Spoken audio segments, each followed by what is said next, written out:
Hi, everyone. I'm Libby, and this is the story and walkthrough of the design thinking activity map. So I was trained in design process, and design process is not just what are we designing, like we're designing this cup, but how are we designing it? The how matters because the things that we are designing in this world are going to radically change, especially in the next decade, especially in the next year, while AI continues to become a part of our normal world. So design process helps us be a little bit more detached from the explicit thing we created and a little bit more connected to the why, to the who, to the what, to the how. When I first got trained in design thinking, I was just a student. And then I got hired by my university and I worked in educational consulting. And then I started working on international development projects. Then I got hired by USAID International Development and I worked on global projects. And then I had a place where I could feel the innate bias going into how we were designing as Westerners, as people from the US. And I set out to travel alone and begin to actually study and question my own biases as a designer, as a creator. At this time, I got more into yoga. I got more into Eastern philosophy. I got more into my study of religion, of spirituality, of philosophy. And it was while studying these things and then while living in a township in South Africa that I began to understand design thinking in the way that I just described it. At the time, I had just thought of it as a process: empathy, ideate, design, prototype, test. That's how I had learned it from Stanford. And at this time, when I was really beginning to listen to the body, when I was really beginning to listen to human beings, when I was really beginning to be part of day-to-day life and experience and expression and collaboration, where sensitivity to the present moment matters so much, I learned this is what made design thinking powerful. It wasn't 5 steps, it wasn't colors, it wasn't hexagons, it wasn't prototyping with straws and Play-Doh and fun and play, although that was part of it.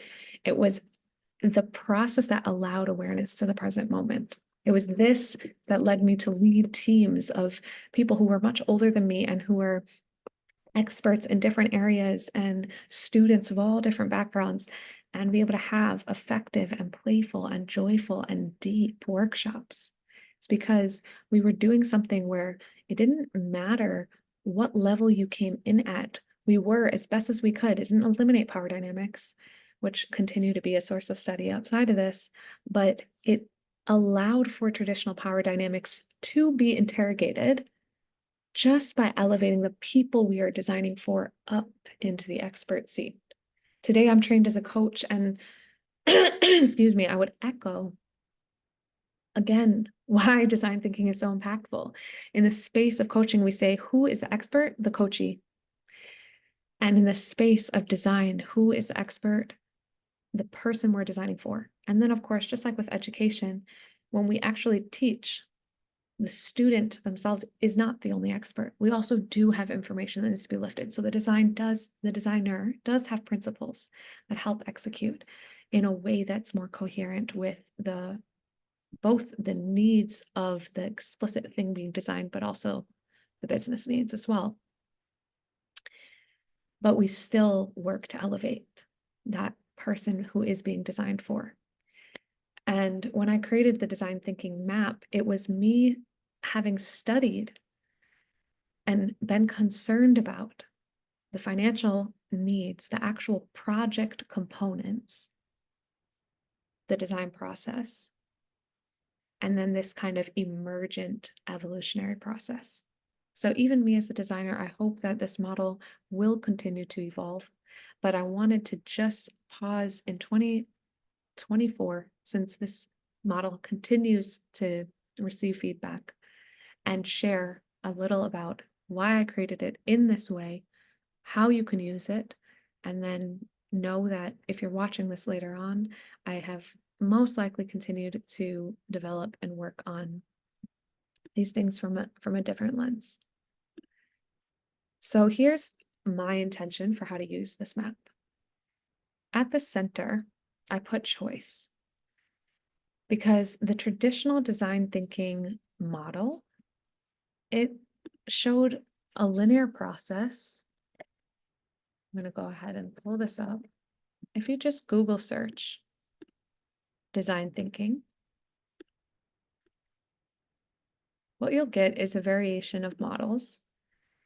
And most of them are linear like this. This was Stanford who originally designed it. A few of them are infinity loops, which I think is reflective of the fact that design is a continuous process. Some of them are circles, again, that continues that continuity. No matter what, we want to empathize, we want to define, we want to generate ideas, we want to prototype them with elements, we want to test them. And then some processes put implement. Some of them have these loops going backward to emphasize that even at each step, you're continuously looking to the step before it. There's another version of that. And I think that's for the most part what you're going to find. Here's a pretty cool one. When this process, similar to what I'm doing, trying to combine multiple processes, but these processes are mix here between business and design. And for me, I'm also looking at social innovation. So it's important to look at the construct of the model because the model is going to impact how we behave, how we run a workshop. And specifically for me, I was working with, let me just pull up here, this annual report I constructed for this organization in Malawi. This is one way that I've used design thinking. This is a program at Michigan State. So as you can see, I still took the original 5 steps, but I made it a spiral to show this evolutionary process. And at this specific project,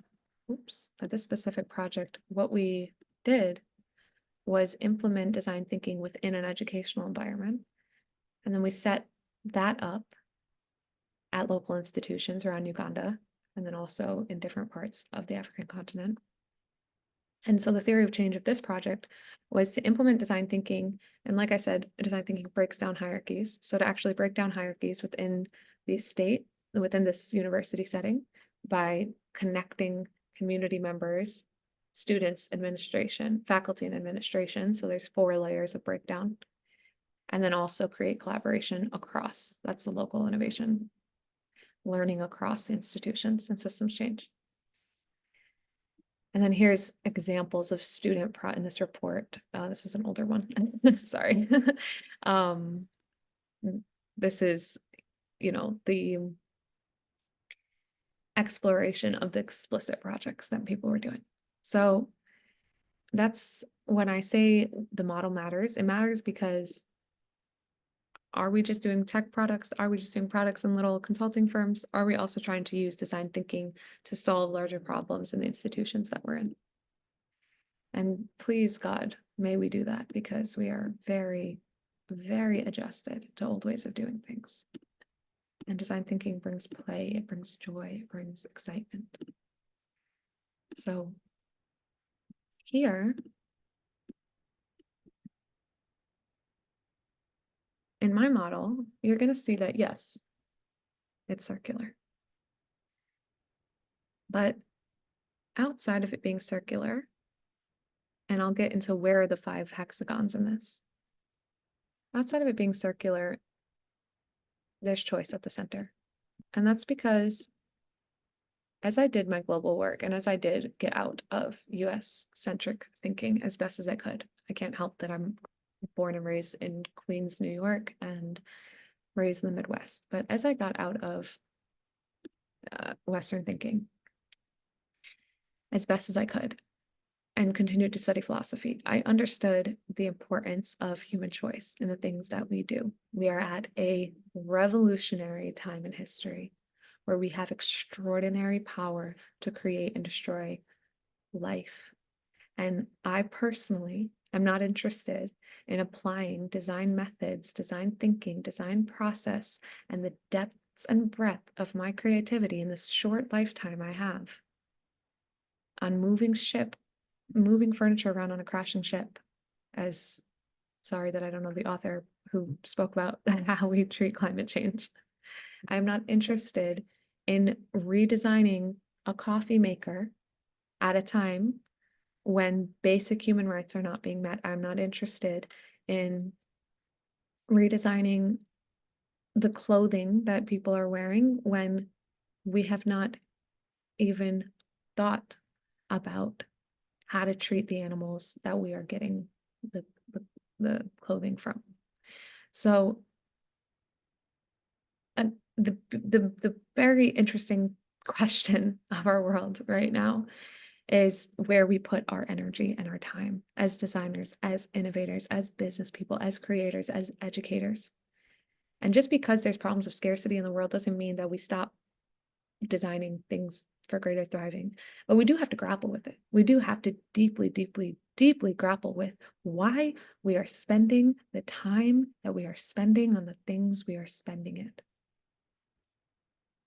And that is my larger hope with putting choice at the center of design thinking, because design thinking is actually right at that mix between the social sciences and the sciences. And for me personally, it's incredibly harmful to pretend that issues involving humans have any process that it's not based, that doesn't emphasize the power of human choice. This is what our future is sitting upon right now. And having choice doesn't mean the answer is there, but it means that unless we grapple with it personally and collectively, we will miss it. We'll miss the opportunity. And there is a quote that I can source this one from the Baha'i faith, which is that hell is opportunity missed. And we are continually creating hell on earth with the amount of opportunities missed in where we are directing our time and attention. So I'll get into the map now, but it is important for me to emphasize that putting choice at the center is not just a light decision. It's intended to spark conversation that's inherently philosophical about how we spend, how we choose the precious hours that we have.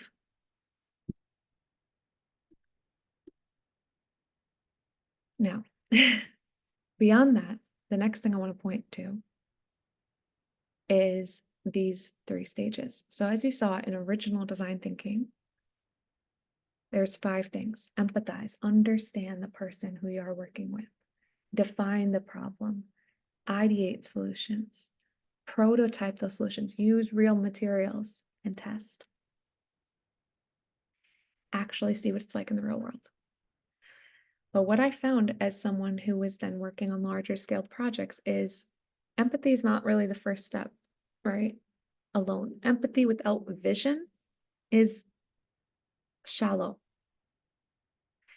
And empathy in prototyping and testing, again, without vision, is endless, right? We could just endlessly make the better what? Why are we doing what we're doing? So not only are we going to center on choice, but we're also going to center on a goal. We're going to center on a need. We're going to center on responding to that need.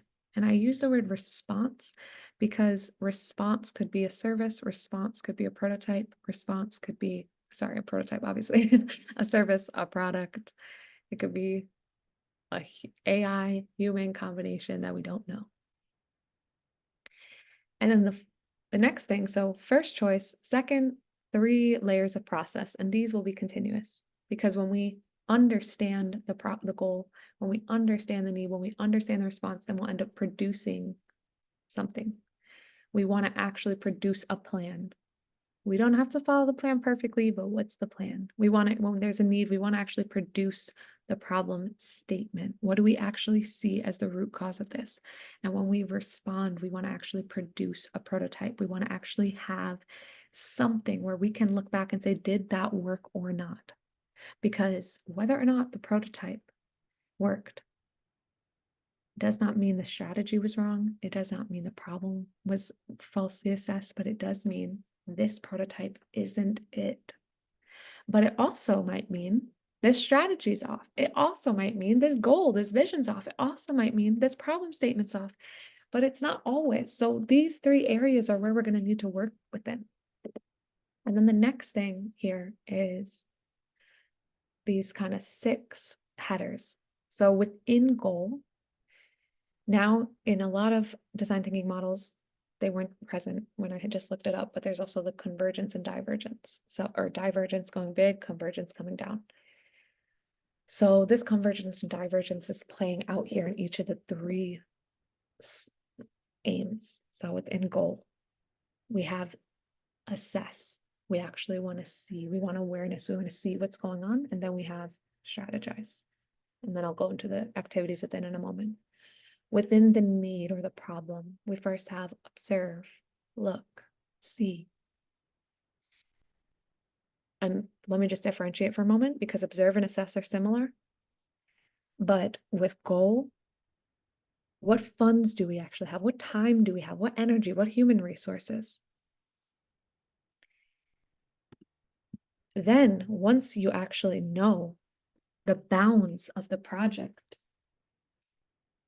this is where you actually can get into the problem. So if I'm working on human thriving, let's say I'm a coach. It's one thing to say, I want to work on human thriving in my lifetime. It's another to say I have $10,000 to work on this effort. It's another to say I have a team of people and a multi-million-dollar budget. You know, who's a part of this plan? Who's working on this problem? Then that problem statement, that deeper need we're going to look at is going to change based on what resources we even have available to us.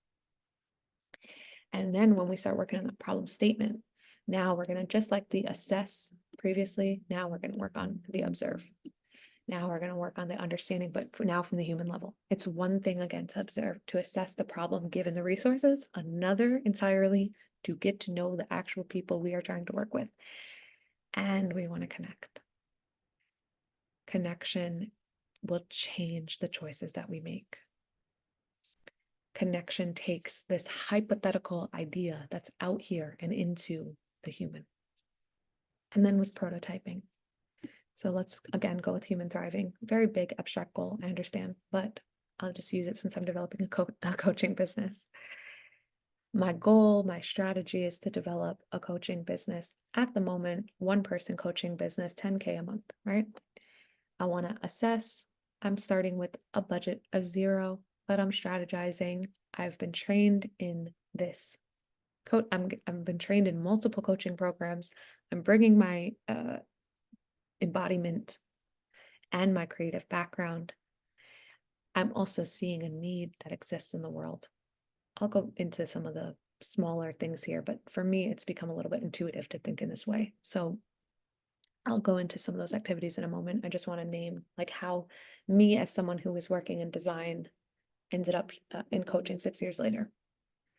Studied design, studied health, kept on asking these questions, asking these questions. Okay, now I can actually get to the need. Now that I know, okay, I'm starting with 0, but I'm also starting with energy. I'm starting with information. I'm starting with knowledge. I'm starting with training.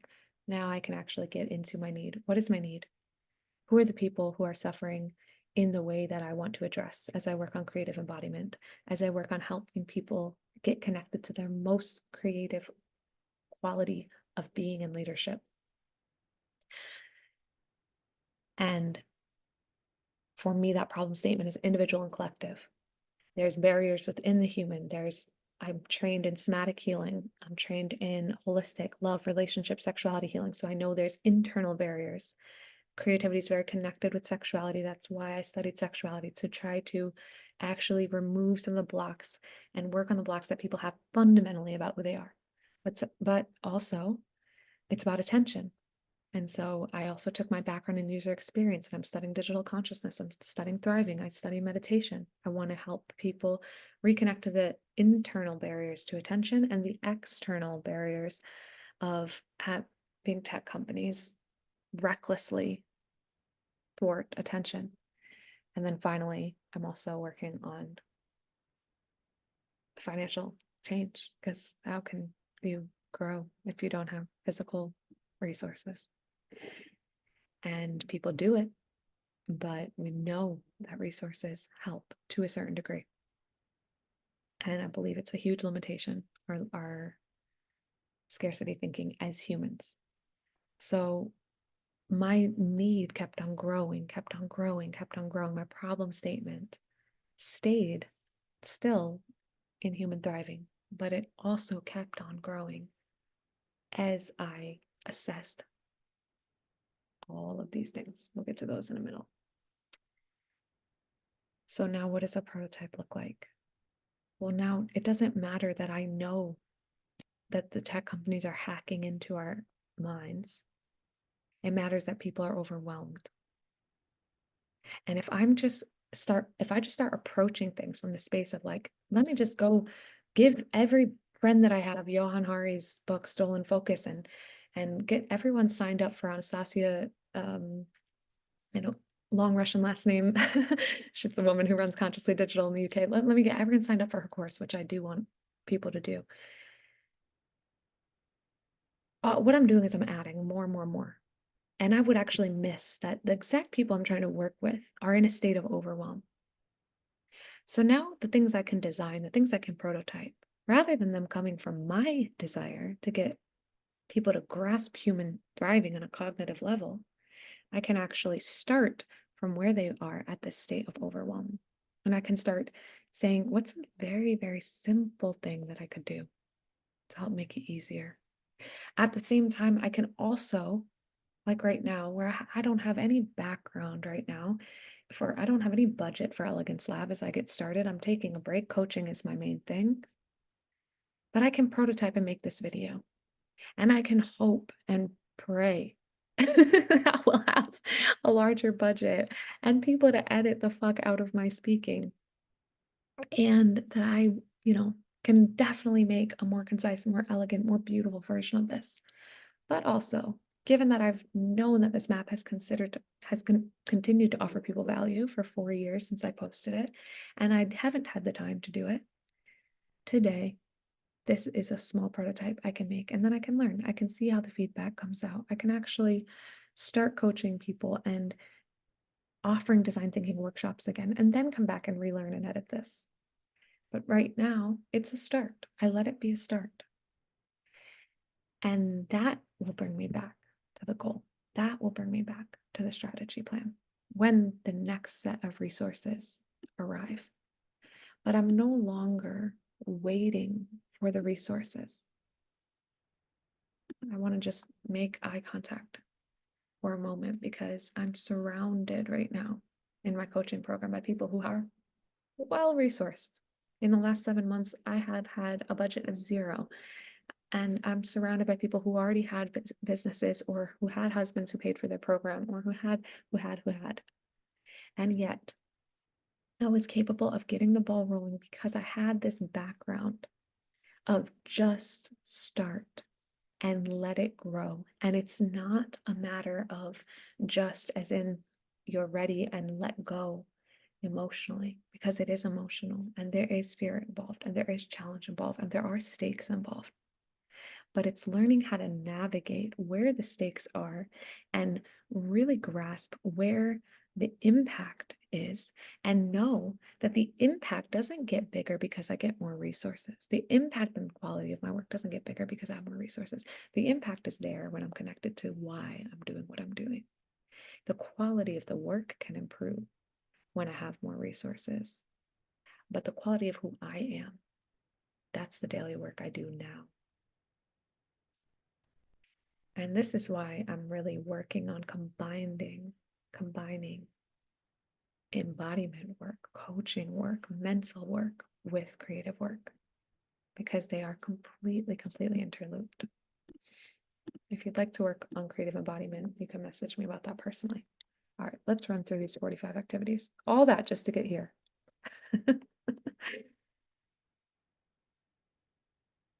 I put choice at the center because this was one of my favorite parts about leading design thinking workshops. This is one of my favorite parts about leading design thinking workshops. We are used to arguing with people. We are used to disagreement. We are used to back and forth, right? And the beautiful thing about Post-its is we also, as humans, need to learn consultation. We need to learn ways of processing in more expansive, open ways. But that's not going to happen until we start to deal with our own inner contradiction. But when we visualize what we're thinking and we choose to put the mind a little bit out in front of us, there's so much power here. And that's what in design thinking, when you put Post-it notes, that's what gets possible. Dot votes are when you're in, let's say you're a group of 5, and ordinarily you'd sit there and you'd argue around the table. Now you're gonna, everyone write down 10 ideas. Now there's 50 ideas. Put up 50 ideas. Silently, no talking, group the ideas. This is so powerful. No arguments, no dominators taking over the conversation. The quiet people get seen as much as the other people. And then we organize, we actually see the collective where we're at. Graphing, same. Everyone, 10 ideas, put them down on a table. Now, let's put 2 standards we have. We need money to do these ideas. We need time to do these ideas. Let's group these ideas based on these 2 needs. You could put anything on those 2 things, but time and money just tend to be the things we're short of. Graph the ideas based on that and then choose based on the need. Okay, we have low amount of time, low amount of money. Okay, we're going to head over here. Prioritization. We're gonna, oh, and then, sorry, with the dot votes and the grouping, you're actually voting as a group. Okay, what do we actually think? Just based on our ideas, what we want to put time on. With graphing, 2 priorities. With prioritization, if we only had 3 priorities, if we only have 1 priority, if we only had 2 priorities, what would we put at the top? And then put the rest of the ideas under so that you can actually see. And then maybe you're going to choose the idea that's the high priority. Maybe you're going to choose something else. Value matrix, similar to the graphing, but you're going to go in like really see the cons as well. So with graphing, you're just going to move it. You're only going to have 2 priorities there. With the value matrix, you're going to have the opposite there. So cost effectiveness versus, or sorry, let's say you're working on again, come back to human thriving, a coaching business. I need something that is digestible and deep. So where does this idea fall between digestible and deep? Another thing that I might want on either side, there's people who made an actual deck of values to do this value matrixing. Another thing that I would want on the other side, let's say if I'm working on reachability to my audience, I want play and a level of structure. So now I'm working with multiple values, and now I can see where this falls within these. And then I can choose my idea based on the values for that thing, because not everything I do is going to have the same damn values. Polarity map, similar to this. 2 values, opposite sides. Let's say we're working on something environmental here. We tend to place the opposite value in a negative way on the opposite side of the pole. So I am assertive. So then I put on the other side, this person's passive. Instead of this person is flexible. So polarity map encourages you. There's a whole workshop on polarity maps as well. I am assertive. This person is flexible. Can we group the ideas based on that? Can we choose this? Now you have options. Now, instead of these ideas are good and these ideas are bad, you've actually grouped them based on 2 necessary positive opposites. And then if they're like the negative version of the positive opposite, just put them further away. Stakeholder insight. and user feedback. This means you as a team, step the F out for a minute. You might be 5 design experts. You might be 5 administrative experts. You might be 5 teachers. Put the ideas on the board if you created them, and then let the stakeholders, let the users actually be the ones to give the feedback. And then the 3x3.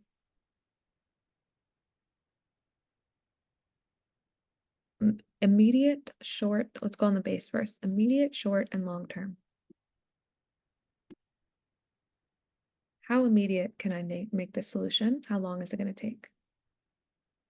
And then top down, middle out, or bottom up. What type of implementation does this take? This is the only one on here that actually has to do with power. Is this something that can be done from the administrative level? Is this something that's going to come from the bottom up, from a grassroots level? Is this going to come middle out? Because all that's going to change how hard it is. All right, so these are in the center because when you're developing your strategy plan, there's going to be choice involved. When you're identifying what problem statement to focus on, there's going to be choice involved. When you're developing your prototype, there's going to be choice involved. So you're going to come to that at the end of every single one. So when you're identifying your goal of what you're working on, given the resources you have, first of all, you have your 5 whys. Why the F are we working on this? Go deeper. Data collection. Learn about the problem area. Stock flow diagramming. Systems thinking. What's the relate? Stocks are tangible things in this problem area. Flows are relationships between. Scenario building. Who are the people involved and how are they going to deal? How are they dealing with this problem? This actually is a nice precursor to doing stock flow diagramming. Get your scenes, tap in, see what is happening. Polarity map. Same as the polarity map here for choosing, but in this case, assessing the problem from the poles.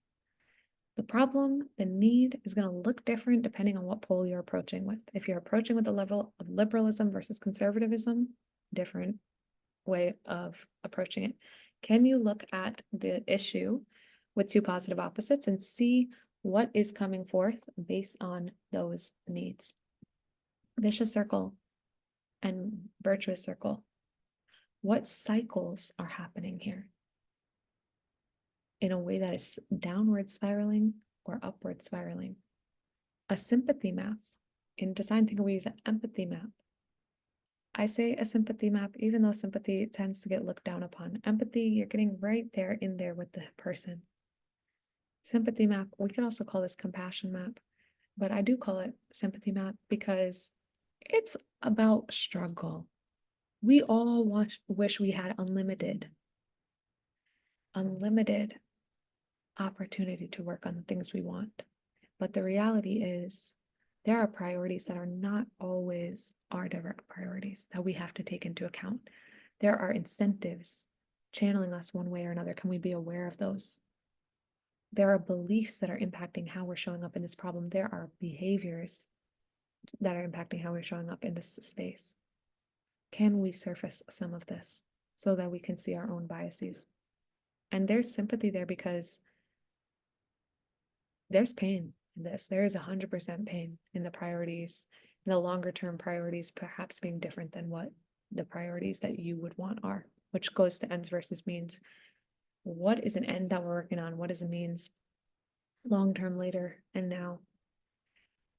We might have the long term goal as someone working on human flourishing. I'm thinking thousands of years down the line.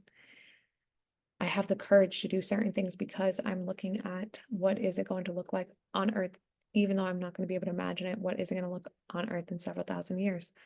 That's what I choose to start from. But I also have to work with that right now, 2024. I don't want to date this, but 2024, I'm going to have specific needs in human flourishing based on the advancement of AI. So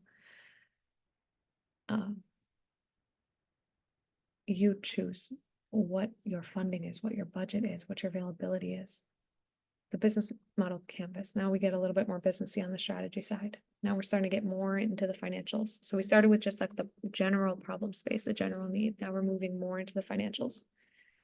Business model, I draw it like this, is a simplification. You have your value proposition at the beginning, there's inputs and outputs, and there's weight, and there's relationships with either. Impact assessment, what are the human and material needs? I have a larger graphic of this, I'll try to find that. Essentially, time, money, emotions, actions. Horseshoe. Horseshoe is one that I have yet to break out, but this was introduced to me by a wonderful yoga teacher. And there is a word in the yogic tradition for when energy is more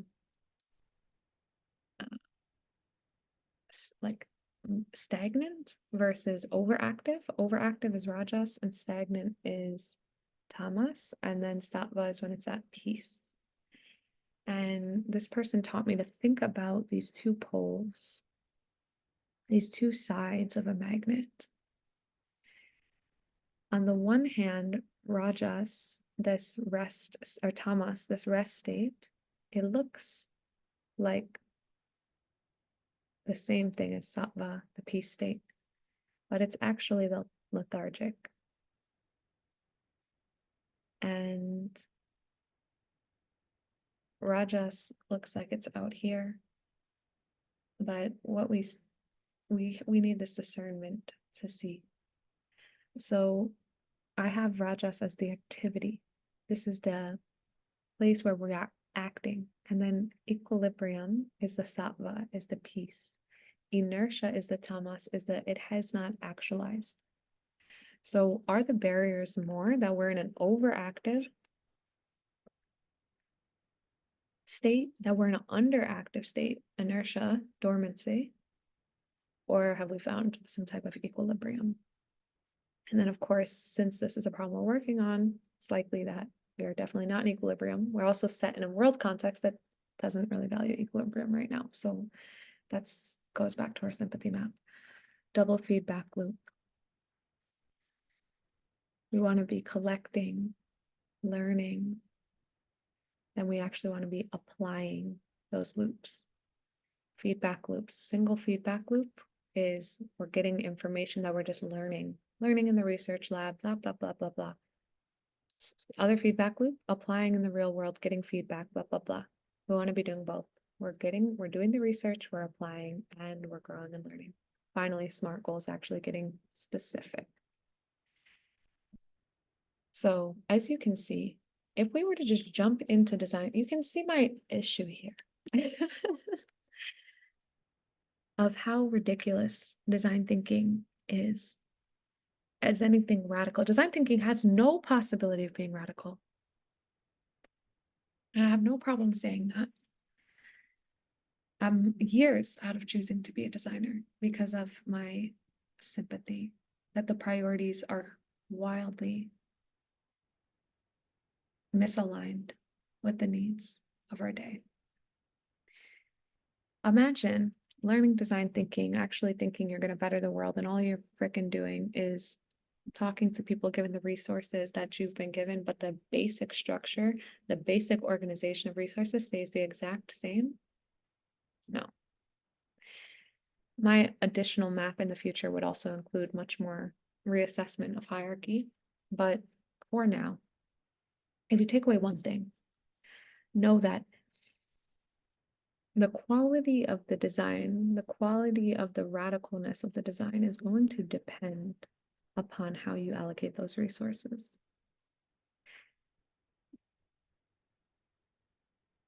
It is not just about how good you know your user, how good you know your audience. How are you actually engaging with the depth of what you are working toward? And until you're questioning how you use money, how you approach the financials, how you approach the setup of your product, of your process, of your service, the design part, the creation part is always going to be secondary. This is the difference between embodying the thing that you want in the world and practicing the thing you want to do in the world. Do you want to do a dance, or do you want to be a dancer? Do you want your entire business, your entire organization, your entire project to be an innovation? Or do you want to be a place that does one thing innovative? That's what this map is setting you up for. So sympathy, it's okay that not everyone wants to be the innovation, but this is called Elegance Lab for a reason, to help you embody. So let's say you don't have the time to think about all of this. You're just like, I have $10,000, I have $1 million, I have $10 million. This is my budget, and I just want to get started on this. I'm going to say, really, really, really, as best as you can, please go back here. Please go back to systems thinking. Please go back to your business model. Please go back to how money is going to be involved in your situation. That being said, even if you were to just run everything conventionally in that department, design thinking is still effective because it's going to help you address the core needs of the people that you're working with. So now, in the same way you had this empathy map, this compassion map, and the sympathy map for you, what are your priorities? What are your incentives? What are your beliefs? What are your behaviors? How are they impacting you as a business? We also have this empathy map. Who are you serving? What are they seeing? What are they hearing? What are they saying and doing? What are they thinking and feeling? Can you really get in their shoes?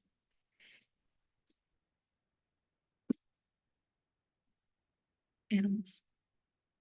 Can you actually interview them? Can you actually hear their voice? Can you actually get closer to their needs? 5 whats. You went to the 5 whys. Now go what? What would you do? What will you make? What would address that? What would actually help? What is going to take things, as a coach now, I would say, what's going to take things out of just, I know how seems like a question, but what is actually going to allow you to start to work with mental, emotional, energetic planes, not just the tangible. 5 sense observations. What is it like in their reality? When we're looking at solutions to collective bigger issues, can you see what imagine working with moms. There's all these people trying to design solutions for mothers. They're not there in the overwhelm. They're not there in the screaming child. They're not there if we're looking at working with people in areas of the earth that are suffering from climate, what are people smelling? What are people touching? What are people tasting? What is happening on a health level? How are people being touched and impacted? Day in the life. Circle, start AM. When do they wake up? When do they go to sleep? What is their day like? Unpack the car. Literally, what is in this person's car? That is like a visceral one. I think I made this activity up. Day in the life you can find, or a customer journey map. But unpack the car is like, unpack the car, unpack the purse. Like, what is in this person's pocket? What's in their jeans? What are they carrying around with them? What are their burdens? What are their tasks? What are their to-dos? What's on their mind? What is stressing them out? Why are they tired? Why aren't they sleeping at night? Like, unpack the car is going to teach you a lot about what they are holding. Grouping and labeling. Grouping and labeling can literally be any labels, but let's say you've gotten a whole group together, you're interviewing an entire collective. If I'm designing, let's say for teenage girls, and I have a whole group of therapists and coaches here, and we want to understand these young women's needs, and we do these whole sets of interviews. Now we're actually going to begin to group the insights, just like with the choice. We're going to begin to separate them with grouping and labeling. We're going to see, without choosing necessarily what the labels are, what are you noticing? What are you seeing? What trends are here? Concept map. Similar with grouping and labeling, but in this case, you might actually set the tone or the intention. I want to, because we're going from observe to connect, right? I want to actually see how all these things are related. So now I'm going to take, okay, this is the home. I'm designing a home. Home is at the center. That's the concept. Or I'm designing something abstract. Put the abstract thing at the middle. What are all the different components that are going to be in this concept? Personas. What types of people emerged? Okay, I know that I'm working with young women, but I'm also talking about 16-year-olds. I'm talking about 18-year-olds. I'm talking about 20-year-olds. I'm talking about girls who have phones, who don't have phones. I'm talking about women who have mental health issues and women who don't. What personas, this is a pretty basic business one as well, but what types of people are we seeing?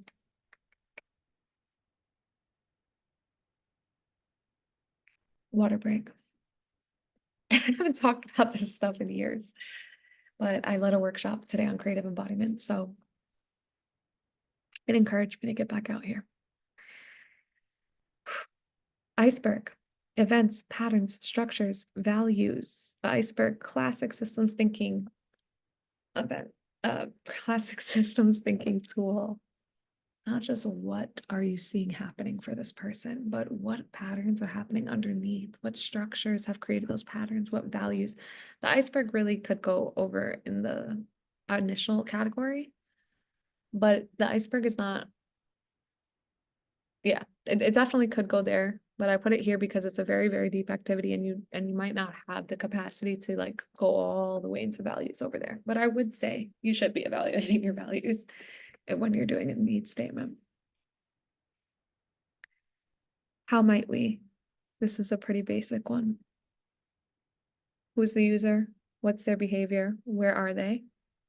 And this is going to start to lead into prototyping. You can't prototype, you can't start to design if you don't know why. Like, this is the problem statement. It is the how might we. How might we, blah, blah, blah. Let's say your what is, okay, we need an intellectual approach. We need an emotional approach. We need an energetic approach. We need education. We need coaching. We need teaching. We need schools. We need nutritional help, whatever. We need all these kinds of support. What kind of support do we need? A lot. But now our how might we're gonna offer it around the person in general. How might we empower young women in their homes to speak up for what they need? User behavior location. How might we empower young men to speak up in the classroom? How might we encourage young men to come back to college? Okay. Those are systems problems. You can also bring this into your organization. A note here. The grouping and labeling, I said I offered it for the like understanding the user, but the grouping and labeling also can be helpful for the problem statement. So for example, if I'm working on environmental education and I'm asking these science teachers about their problems teaching environmental issues. Okay, what happens when you start teaching environmental education? Oh, kids get hyper anxiety because they're thinking about the future that they're going to live in. Or kids get bored because it doesn't feel personal enough. Or, okay, I'm starting with attention. Now you want to group and label those problems that the teachers are experiencing and use that for the how might we as well. So you could directly do how might we statements just around the issue of boredom. You could do how might we statements just around the issue of anxiety. So I want to zoom out for a minute. Super zoom.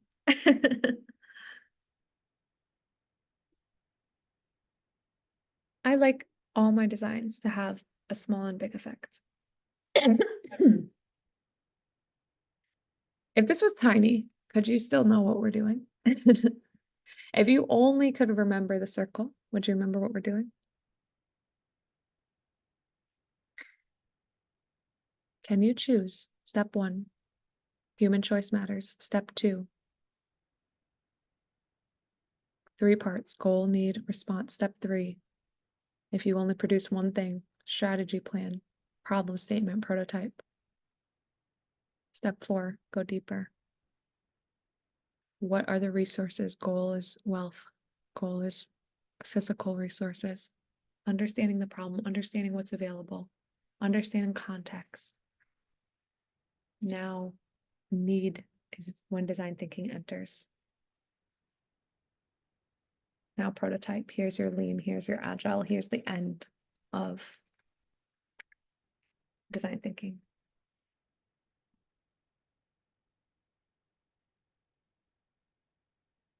I'll be honest, my build and test is much more oriented toward workshops because I've led way more workshops than I've led like month-long design projects. And I'm still learning about that. And I'm not the expert on that. But these are fun and they're not nothing. And I want to also note that all of these should be timed.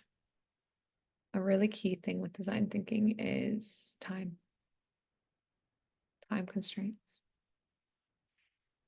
Creativity loves constraints. And when we have open time, we get lost. We can't actually address the problems that are so big because they feel so scary. But even a simple time constraint paired with the intelligence of multiple people in a room can really push and challenge. So we have the 5 whys. Now we have the 5 whats. So what is the problem? Now we have the 5 hows. How are we going to approach this? So this is like bleeding, line bleeding from when you're observing and connecting with the need to actually beginning to imagine and build and test. Imagine is ideate. How. That's similar to the how might we. But just like with the 5 whys, just deep. What's in the box? What's in the box is an improv game. Literally pass around a box. Imagine you just came up with your how might we?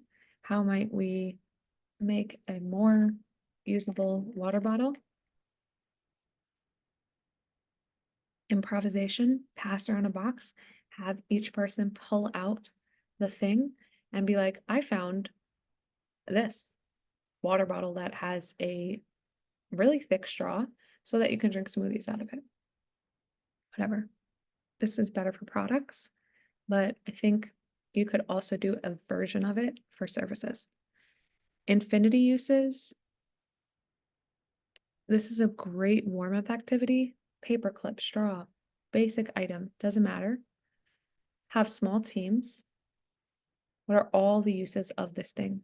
What are all the ways that you could think of? And then you're going to share out your most, with the rest of the group, the most silly idea, the most practical idea, the most innovative idea. And this is also going to shift this kind of like judgment that comes around design. No, that's not a good idea. That's not a good idea. Well, fuck that. We're here to play. Value matrix. Now you see again, reuse. Value matrix up here and choose was about what values are we going to actually use to help us move us forward. Value matrix, when you're imagining, same values, but now imagine it. Okay, I need something that's emotional and intellectual. I need something that works fast, but also is deep. I need something that is environmental, but also economical, right? So move through box 1, box 2, box 3, box 4. Yes, and the best improv game, graphic game, you can visualize it, you can speak it, you can act it. Let's take what we're designing. Okay, so we're designing a better education system for kindergarteners. Okay, so in this school, every student gets a notebook. And then I look to my partner. Yes, and in that notebook, there is an out a graphic for the day that is silly and makes a child laugh. Yes, and there's a teacher there with that same story the next day who's going to tell the story to engage the student with the thing they just read last night with their mom and dad. Yes, and this character moves into their first grade so that they feel connected emotionally to the content that they're learning. Okay, you can see. Yes, and we're building. Let it get silly, let it get weird. 6 sketches. Basic design process thing, period. Do the exact same thing. Let's say we get to the place where, okay, we came up with multiple what's in the box ideas, multiple ideas that carry these overlaps of things that we want. And then we get to a place where we come into choice and we choose the idea based on the needs. And now we say, we bring it back here and we're like, well, what's it going to look like? What's it going to be like? Now we actually want to start to get tangible. What's it going to look like if it happens after school at 5 p.m.? What's it going to look like for that hour? What's it going to look like? Oh, it's a product that serves these people. It's a workshop that looks like this. What is that actually going to tangibly be? 6 sketches, 10 sketches, 20 sketches, 30 sketches, 3 boxes. Do more than one iteration. I skipped this one, individual and group ideation. So first have individuals ideate, then come together as a group, and just like the dot voting, you can actually group these things, or you can also have groups ideate. If you have a group of 50 people, 10 groups of 5, and then you can actually add them, identify their top one, put it in the center, you have them walk around the room and see what all the groups came up with. Competing, you have this amount of time, this is what you need to get done, these are your constraints. Do like a cooking show. Divide and conquer. We're not all going to have to design every single part of this. Okay, you're going to work on how, let's say it's a workshop, you're going to work on how we're going to open the activity, you're going to work on how we're going to close the activity, you're going to work on how we're going to emotionally support the people who can't handle this activity, and you're going to work on making it freaking fun. You can see how the more people you have, the more resources you have up here, the more crazy these things can get. Scenario testing. Okay, we just designed this thing. What scenario? Let's actually pretend. Let's act it out. The fun part of design thinking is bringing in acting skills. Let's act it freaking out. Okay, this is going to be your cup. This is how we're going to enter. This is how we're going to start. This is the layout. This is, okay, who wants to play here? 5-minute mock-ups. You got 5 minutes. This is what we're making. Your ingredients are Play-Doh and cardboard and construction paper and markers. What are you going to make?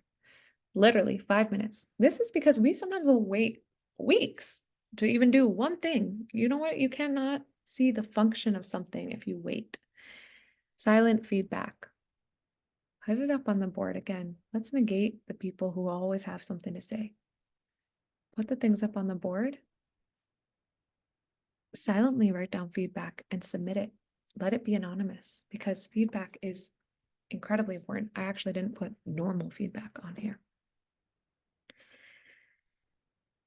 What's missing here, if you can tell, is, yeah, as I express here, these are all workshop related. So there's actually a whole mix of like formal tracking on here. This is for developing the prototype that gets used, and I can already see here. What is the formal tracking gonna look like? What is the formal feedback gonna look like? These are more light, they're more loose. And of course, things in life get way more high stakes, but these playful activities often get skipped over, and we get way too adulting, way too serious. And this is the option, this is the opportunity to actually bring play into our serious problems, which require play.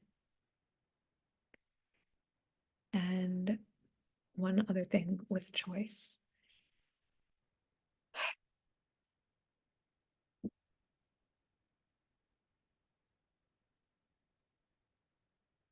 Oh, I gotta chill. Every single area here could be deepened. We could deepen on how we understand problems. We could deepen on how we come up with responses. We can deepen on how we develop goals. But the choice is really going to be a huge part of the future. And my hope and my desire in training people, not just in being designers, artists, innovators, creators, is also embodying their highest expression of truth, of love, and of power. And that, I believe, comes from deep emotional and mental and energetic healing work, creative work, and coaching. Creative in an emotional way. If coaching can serve you, please don't hesitate to reach out. I believe every single problem with the world would be different with changed relationship to our body, to our mind, to our consciousness. I also believe, though, changed relationship to each other, to how we look at the problems around us, would change the way we related to ourselves as well, would help us actually get on board, would help us actually want to work on ourselves. If creative embodiment or design process, creative process is interesting for you, I am in my first year of coming back as someone even being available in the creative space. And it's because of the space that I took in embodiment and working on somatic healing. And I am testing, I'm in my test of what it looks like to do creative embodiment with individuals and with groups. I'm testing what it looks like to teach design process that is environmentally aligned. I'm testing what it looks like to connect people within the embodiment, mental health, and healing space with people in the design and creative space. And I am testing what including design, the arts, and embodiment movement in education, in political and social change work looks like. Any of this is interesting to you, please reach out, libhoff.designs@gmail.com.